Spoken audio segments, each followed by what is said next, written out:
नमस्कार दोस्तों, तेजस एकेडमी में आपका स्वागत है। मैटर 3 पैराग्राफ में होगा, तीनों अलग अलग टॉपिक पे होंगे। शुरू करेंगे 3 सेकंड में। पारिभाषिक रूप से शोध तथ्यों को स्थापित करने और नए निष्कर्ष पर पहुंचने के लिए सामग्री और स्रोतों की व्यवस्थित जांच और अध्ययन को कहा जाता है। हालांकि इसके वास्तविक अर्थ कहीं अधिक व्यापक हैं। शोध ज्ञान के क्षेत्र में नए आविष्कार करने की कला है और ये आविष्कार अनिवार्यतः पहले के ज्ञान को झुठलाकर नहीं किए जाते। शोध के आरंभ के समय सामान्यतः शोधकर्ता को आभास नहीं होता है कि शोध के अंत में वह किस निष्कर्ष पर पहुंचेगा। साथ ही उस निष्कर्ष तक पहुंचने में उसे क्या विधियां अपनानी होंगी, इससे भी वह अनभिज्ञ रहता है।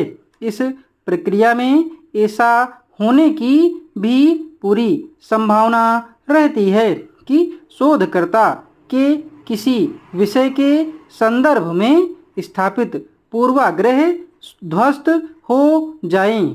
इस प्रकार जब वह ज्ञान से मिलता है तब वह उसकी प्रकृति से बहुत परिचित नहीं रहता। इसलिए शोध को ज्ञान के साथ एक अजनबी मुलाकात भी कहा जाता है।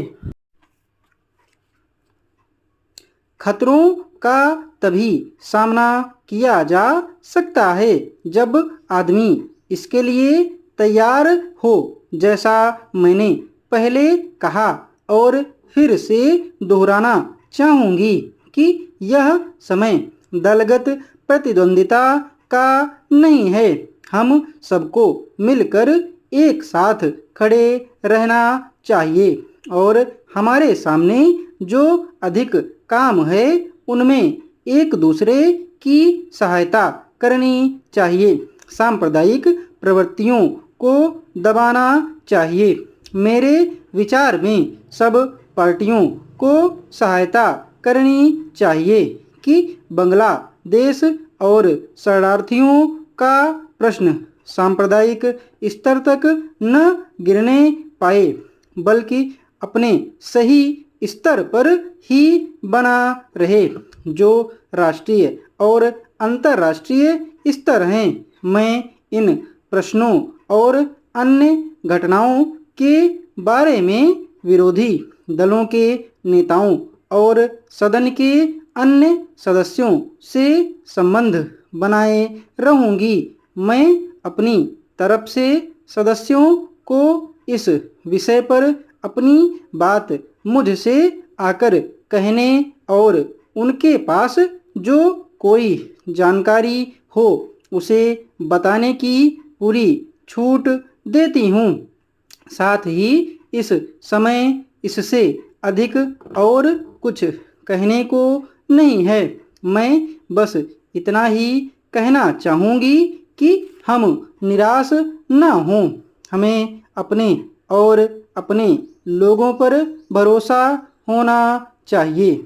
हमें बांग्लादेश की वीर जनता और अपने अधिकारों के लिए लड़ने के संकल्प पर भरोसा होना चाहिए। यह भावना ही इस झंडे की रचना में निहित है। शायद यह मेरा पक्षपात हो, लेकिन मुझे तो सचमुच यह झंडा बड़ा सुंदर लगता है। इतना ही नहीं, यह झंडा अनेक सुंदर तत्वों का प्रतीक भी है। आत्मिक तथा आध्यात्मिक तत्वों का, जो कि व्यक्ति और राष्ट्र के जीवन को मूल्य प्रदान करते हैं, क्योंकि राष्ट्र का जीवन केवल भौतिक वस्तुओं पर आधारित होता है। यद्यपि वे भी बहुत आवश्यक हैं, फिर भारत जैसा देश तो अति प्राचीन काल से आध्यात्मिक तत्वों पर आधारित जीवन बिताता आया है। यदि ऐसा न होता तो आज भारत का क्या होता। भारत को अनेकों कष्ट और विपत्तियां सहनी पड़ी हैं, किंतु उसने सदा अपना सिर ऊंचा रखा है तथा अपने विचार और आदर्श भी ऊंचे रखे हैं।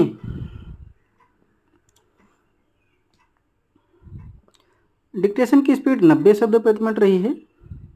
इस डिक्टेशन की PDF और आउटलाइन आपको हमारे टेलीग्राम चैनल पर दी जा रही है। टेलीग्राम पर जुड़कर आप इस चीज़ का लाभ उठा सकते हैं। टेलीग्राम चैनल का लिंक नीचे डिस्क्रिप्शन बॉक्स में दिया हुआ है। धन्यवाद।